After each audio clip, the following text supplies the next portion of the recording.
আপনারা জানেন বাংলাদেশের নতুন রাজনৈতিক দল এনসিপির আহ্বায়ক জনাব নাহিদ ইসলাম, যিনি বৈষম্য বিরোধী আন্দোলনের আহ্বায়ক ছিলেন, বাংলাদেশের জুলাই বিপ্লবে নেতৃত্ব দিয়েছিলেন, সেই ছাত্রদের থেকে উঠে আসা নেতা আজকের বরিশালে তাদের নেতাকর্মীদের সাথে মতবিনিময় করতেছিলেন।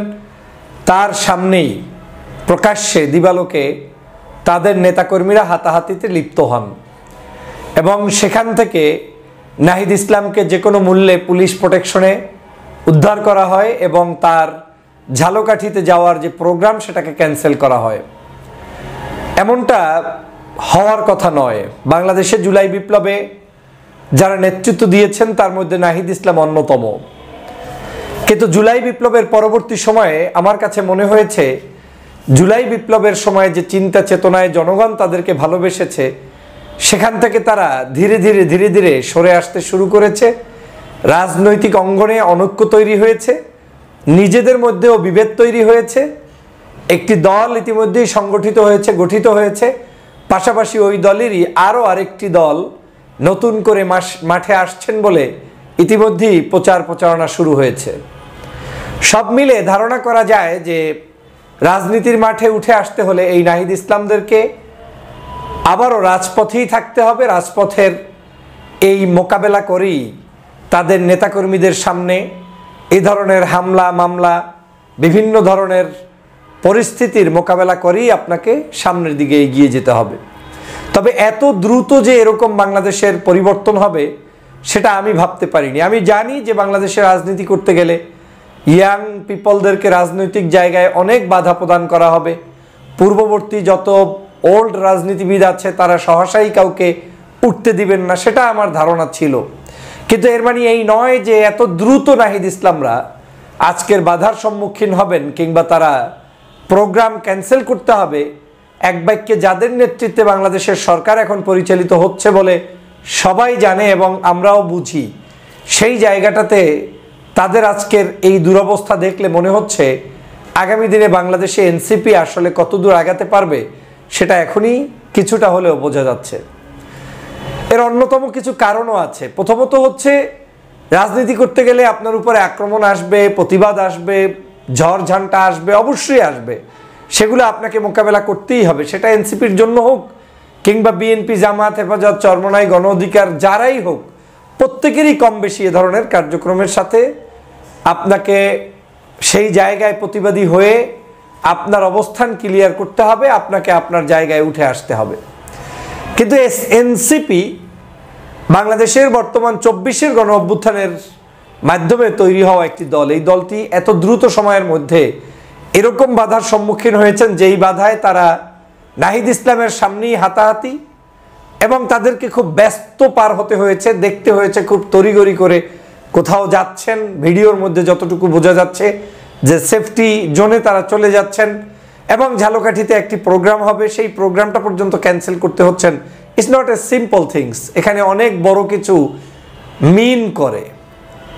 আমি দেখছি এখন আর এই নাহিদ ইসলামদের শত্রু বড় রাজনৈতিক দলগুলোকে আর হওয়ার মনে হয় সুযোগ নেই বা লাগবে না। এখন তারা নিজেদের মধ্যেই এই ধরনের সংঘাতে জড়িয়ে পড়বে বলে আমার কাছে কেমন জানি মনে হচ্ছে। এবং আমার কাছে বাংলাদেশের রাজনীতিতে কিছু জিনিস আছে যে মানুষ মিথ্যা বলে কাউকে বিপদে ফেলানো, এটা যেমন অন্যায়, এরকম রাজনৈতিকভাবে অনেক কিছুই ঘটে। কিন্তু সাম্প্রতিক সময়ে সাধারণ শিক্ষার্থীদের এই দলের বেশ কিছু নেতাদের অনেক কিছু নিয়েই কিন্তু আলোচনা হচ্ছে।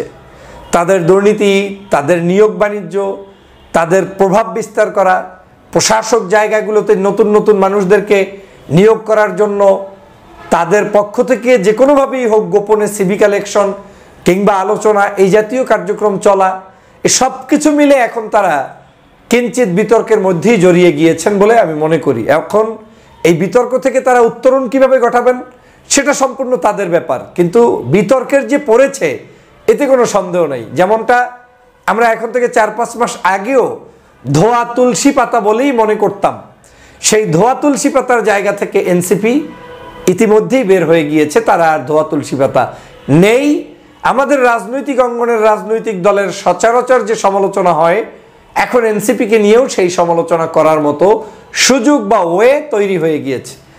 বাকিটা হয়তো আরও কিছুদিন অপেক্ষা করলে, যখন এই আপনার কি বলে আসিফ মাহমুদ ভুইয়া, তারপরে আপনার আরেকজন যে আছেন মাহফুজ আলম, এরাও যখন পদত্যাগ করে ফিল্ডে চলে আসবেন, কিংবা সরকার এইটা তত্ত্বাবধায়ক সরকার থাকবে না, নতুন কোনো সরকার আসবে, অনেক গোপন বিষয় সামনে আসবে যেটা হয়তো আপনি এখন চাইলেও পারবেন না। আবার এমনও কিছু আসবে, আমি আগেই বলে দিচ্ছি, দেখবেন এই আসিফ মাহমুদের সাথে, নাহিদদের সাথে, কিংবা আপনার মাহফুজদের সাথে যারা পিএস ছিলেন, এপিএস ছিলেন বা আছেন, বা তাদের ঘনিষ্ঠজন যারা একেবারেই ক্লোজলি তাদের সাথে মিশেছেন, ইনডোরে কেক কেটেছেন, কিংবা অনুষ্ঠান করেছেন, কিংবা খাওয়া দাওয়ায় মত্ত থেকেছেন, কিংবা বিশেষ কোনো বৈঠকে উপস্থিত ছিলেন, এই মানুষগুলোই একটা সময় আপনার কাছে, আমার কাছে তাদের অনেক তথ্য নিয়ে আসবে। এ তথ্য আসলে যে ঘাবড়াতে হবে, ভয় পেতে হবে এমনটা না, এটাই রাজনীতি। আপনাকে আপনার সকল জায়গা থেকেই, যেমন আপনার যে কোনো ভালো কাজের সুনাম আপনি পেতে চান, খারাপ কাজের জন্য আপনাকে দুর্নাম মাথার উপরে নিয়েই পথ চলতে হবে। আজকের বরিশালের যে ঘটনাটি ঘটেছে, আমি সত্যিই অবাক হয়েছি। সেখানে শিক্ষার্থীরা দাবি করছেন যে আমাদের সাথে সেই জুলাই বিপ্লবের পর থেকে কেউ কোনো কথা বলে না, যোগাযোগ করে না, সবাই শুধু নিজেদের মধ্যে গ্রুপের মধ্যে হোয়াটসঅ্যাপে চ্যাট করে কিংবা কথা বলে। আজকের সে কারণে তারা ক্ষুব্ধ হয়েছেন। আজকে অনেক চিকিৎসাহীনভাবে ঘুরছে, অনেককে দেখছি অসহায় হয়ে যাচ্ছে। একদিকে চিকিৎসার জন্য হয়তো আপনি 2 লাখ টাকা দিয়েছেন, 1.5 লাখ টাকা দিয়েছেন। আজও কয়েকজন চিকিৎসার বঞ্চিত লোকদের সাথে দেখা হয়েছে। একটি ডিপ্লোমেট প্রোগ্রামে গিয়েছিলাম, সেখানে অনেক সাধারণ শিক্ষার্থী যারা জুলাই বিপ্লবে অংশগ্রহণ করেছে তারা অভিযোগ করেছে, ভাইয়া এ ব্যাপারে কথা বলেন। তাদের অভিযোগ কিছু নয়, অভিযোগ হচ্ছে তারা সুস্থ শরীরে বেঁচে থাকতে চায়।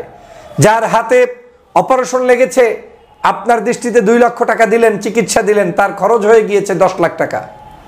মেরুদণ্ডে খরচ হয়ে গিয়েছে 15 লক্ষ টাকা, তার সেই টাকা নেই, তাদের কাছে আসে নাই। যারা আজকে দেশের জন্য লড়াই করেছে, এই মানুষগুলোতে কোনো দল বিচার করা উচিত না। লোকগুলো যদি বিএনপিরও হয় সেও আপনার কাছে সম্মানিত হবে, লোকগুলো যদি জামাতেরও হয় সেও আপনার কাছে সম্মানিত হবে, লোকগুলো যদি আপনার দলের হয় সেও সম্মানিত হবে। আমাদের এই মানুষদের প্রতি যে নতুন করে বৈষম্য শুরু হয়েছে, এ কারণে এর যে ঝাল, এই ঝালটা আপনাদেরকে নিতেই হবে জায়গায় বেজায়গায়। কারণ আপনারা যখন দাবি করছেন বৈষম্যহীন বাংলাদেশ, এই বৈষম্যহীন বাংলাদেশে আপনার আদর্শে, চলায় ফেরায়, কথায় বর্তায়, কার্যক্রমে বৈষম্যহীনই দেখাতে হবে। যেটা মনে হচ্ছে সাম্প্রতিক সময়ে আপনাদের কিছু কিছু নেতাকর্মীদের আচরণে, সচিবালয়ে কিংবা বাহিরে, মনে হচ্ছে দেশটা আপনারা কয়েকজন ব্যক্তি নিয়ে নিয়েছেন। ইতিমধ্যে আমার কাছে ফিল হচ্ছে, মানুষ বলা শুরু করেছে। আমি আপনাদের ওয়েল উইশার্স, আপনাদের শুভকামনা করি, কিন্তু আপনাদের ভুলগুলো কেউ ধরিয়ে দিচ্ছে না। আপনাদের এই জিনিসটা কিন্তু শুরু হয়ে গিয়েছে, একেবারে কোরামের মধ্যে চলে এসেছেন। বিশেষ কিছু মানুষ নিয়ে চলতে স্বাচ্ছন্দ্য বোধ করছেন। এগুলো দিয়ে রাজনীতিতে খুব বেশি দিন আগানো যায় না। এগুলো দিয়ে ততদিন আগানো যায় যতদিন পিছনে গোয়েন্দা বিভাগ থাকে, বিদেশি কোনো আপনার ইনফ্লুয়েন্স থাকে, কিংবা আপনার কাছে কোনো একটি গোষ্ঠীর টাকা পয়সা থাকে, গোপন আতাত থাকে। ততদিন জনতার কাতারে আপনাকে আসতে হবে, ঝড় ঝাপটা সহ্য করতে হবে, প্রাকৃতিক কালচারের সাথে আপনার অ্যাডাপ্ট হতে হবে, আপনার বন্ধুদেরকে মূল্যায়ন করেই আপনাকে পথ চলতে হবে। এখন যদি কোরামের মধ্যে সীমাবদ্ধ হন, তাহলে এরকমই জায়গায় জায়গায় ব্লক খেলে কিছু তো করার নেই। আমার বিশ্বাস বরিশালের এই আক্রমণ কিংবা নাহিদ ইসলামকে অপমান, এটা নিশ্চয়ই কোনো ভালো কাজ হয়নি। যারা করেছেন তারা এই মাত্রার ক্ষোভে ছিলেন, যেই ক্ষোভটা তারা ঝাড়তে গিয়ে এভাবে ক্ষয়ে গিয়েছে। এবং আমার বিশ্বাস এখানে কোনো দলীয় ইন্ধন কারো নেই, থাকার কথা নয়। যতটুকু বুঝতেছি তারা নিজেরাই নিজেদের কোন্দলে এখন ভিতরে ভিতরে জ্বলছে। রাজনীতিতে লম্বা সময় টিকে থাকতে হলে বাংলাদেশের জাতীয় ঐক্যের বিকল্প নাই।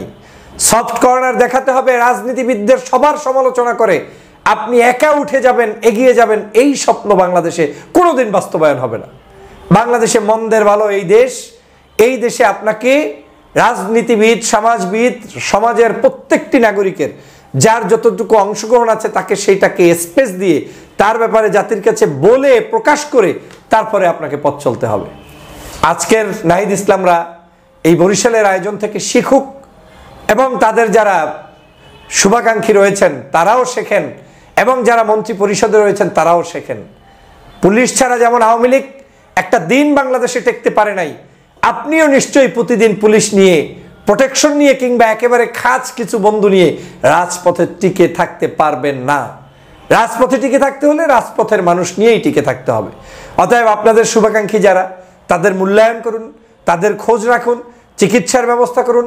দেশে বিদেশে সমস্ত জায়গায় মানুষদেরকে আপনারা সেই জুলাই বিপ্লবের চেতনার সময়ে যে ঐক্যবদ্ধ করার একটি প্রয়াস ছিল, সেটাকে আবার নতুন করে জাগ্রত করুন।